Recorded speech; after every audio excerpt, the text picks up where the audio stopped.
It is not safe to drive. For months now, Pete McCart's Mercedes-Benz SUV has just been sitting in his Saco driveway. If I would have known about this before, there is absolutely no way I would have bought the car here. That's because just over a year after he bought it, some of the electronics inside unexpectedly went haywire. None of the ambient lighting or the overhead lighting was working inside the car. After taking it to a dealer, what they found came as an even bigger shock.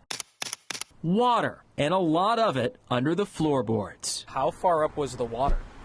So you could see it up to probably a couple inches deep on that from the base down there. I mean, it was like basically these cables down here would have been all kind of submerged. Not only creating a safety issue, but also raising questions about how the water got there in the first place. Did a bunch of testing, ran through car washes, put hoses on it in different areas. After all that, even Mercedes couldn't figure it out, leading them to deny McCart's warranty claim. So he turned to Maine's lemon law, which says any new car with a defect that substantially impairs the use, safety, or value of the vehicle should qualify. Safety is compromised if things get wet inside of a vehicle. It's pretty logical. The Attorney General accepted McCart's claim under the law, but during a hearing a few weeks later, an independent arbiter ruled he actually didn't qualify, saying there was insufficient evidence the water damage was the result of a substantial defect, which McCart says even shocked his Mercedes mechanic. He's like, "You're not getting a new car?" I'm like, "No," and he's like, "What?"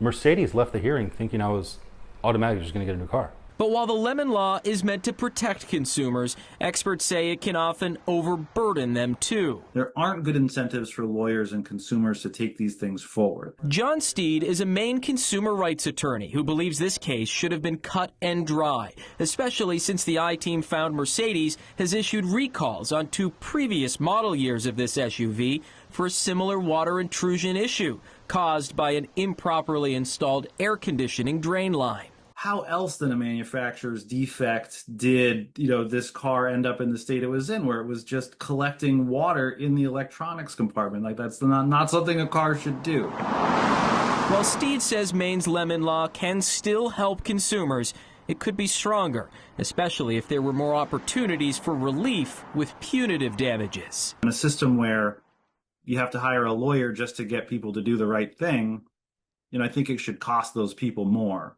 than it would have if they'd done the right thing in the first place. And that's not the system we have right now. Not only is it not as protective as it could be, it's pretty much worthless for consumers. McCart is still weighing his options for how to get the SUV fixed, which is estimated to cost more than $18,000.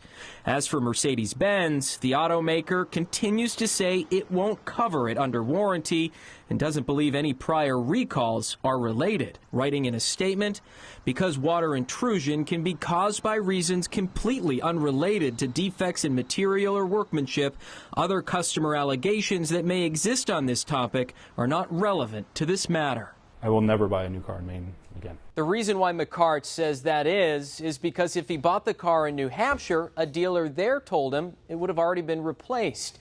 As for the next steps in a case like this, there are a few options, including pursuing an insurance claim or taking Mercedes to court directly under the Lemon Law or Unfair Trade Practice Act. For the I-Team, I'm Dan Lamparello.